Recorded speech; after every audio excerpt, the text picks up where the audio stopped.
and welcome to the lap guide here with myself, William Chadwick, for Coach Dave Academy for the Porsche Cup here at Spa. Spa Endurance, in fact, with the start-finish line at the rundown to Eau Rouge and Raidillon.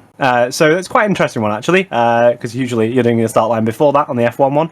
But we're going to be here for a lap guide. It's week number 4 of the Porsche Cup series here on iRacing, and you're going to see a hot lap and a lap guide after this, and I hope you enjoy.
You just hit the fastest lap.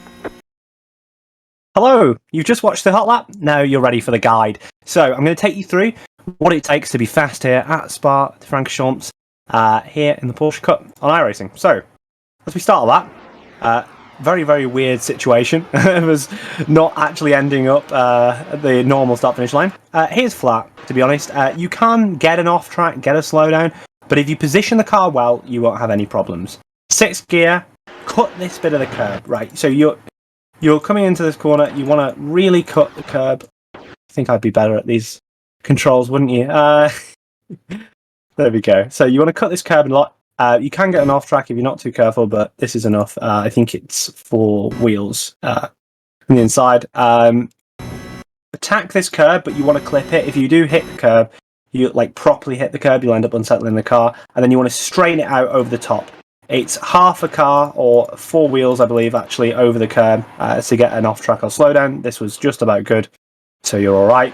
Down here, just trim this corner nice and tight. You can do that very nicely, and it just saves you a couple hundredths of a second as you point yourself down camel straight and into the next few corners. An important note here is you're braking pretty early. Again, keeping a note of that brake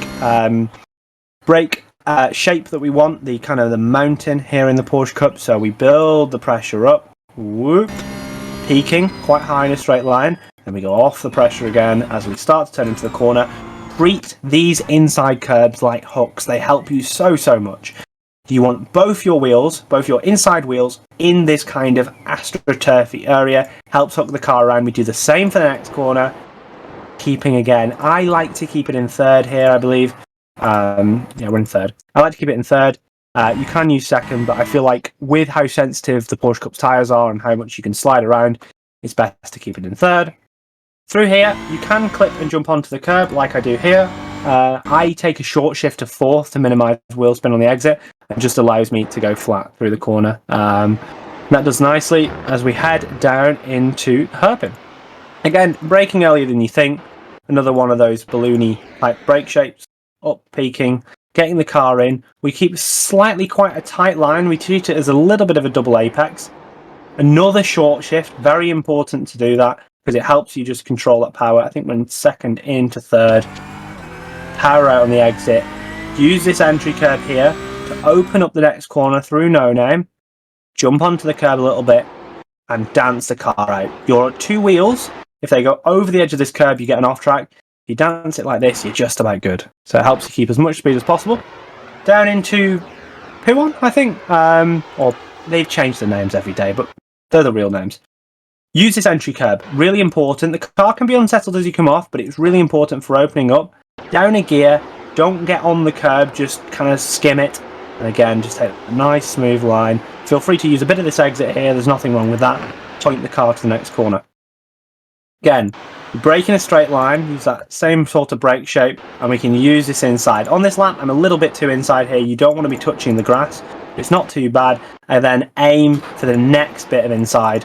A little bit off it for me here. But if you get that, it'll be golden. Can have a short shift on the exit here if your tyres are starting to go off here. We were pretty alright on tyres, so we didn't need to do so. Again, another one of just using the curbs onto here. As you go through here, you want to get onto this inside bit yet again and kind of pin it, well, kind of help your way through the corner, making it as shallow as the line as possible so we can carry as much minimum speed.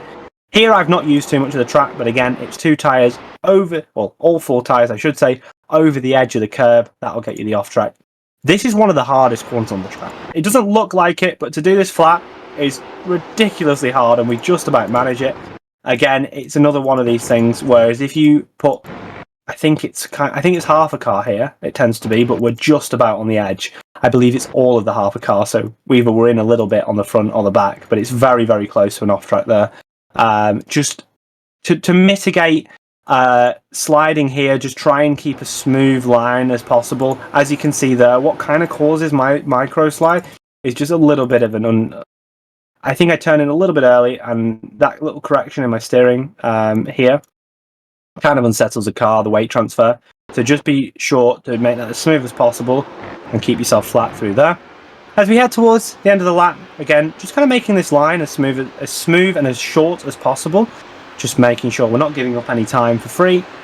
Into here, widen this out as much as possible. I like a little bit of a lift just to get the nose in. So lift it. As soon as you're starting to run this curb, you know you can go flat again. Flat again. It's half a car. Or I think it's all four. If your four tyres here off over this white line as you exit back, you get a slowdown. Not a slowdown, sorry, a off track. So just making sure that those four wheels are within inside that boundary means that you don't get any form of off track, which helps you out in your race. Straighten the line down towards the bus stop chicane. Again, another one of those brake shapes that we talk about.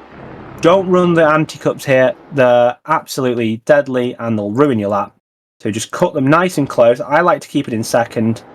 Once you've made your turn for this corner, once you've started to really turn it through, you can then straighten out the exit. That's super important. I talk about it all the time in this car. Your exit being straightened out is really, really important to make sure that you're having as much traction as possible. And coming towards the last corner of the track, doesn't feel like it, but it is. Braking about 125, nice and early, down into first gear for rotation. We're a little bit slow here. You can carry a bit more minimum in, but use that first gear for rotation, shift up to second at the apex, and again, use all that track on the exit, straightening it out.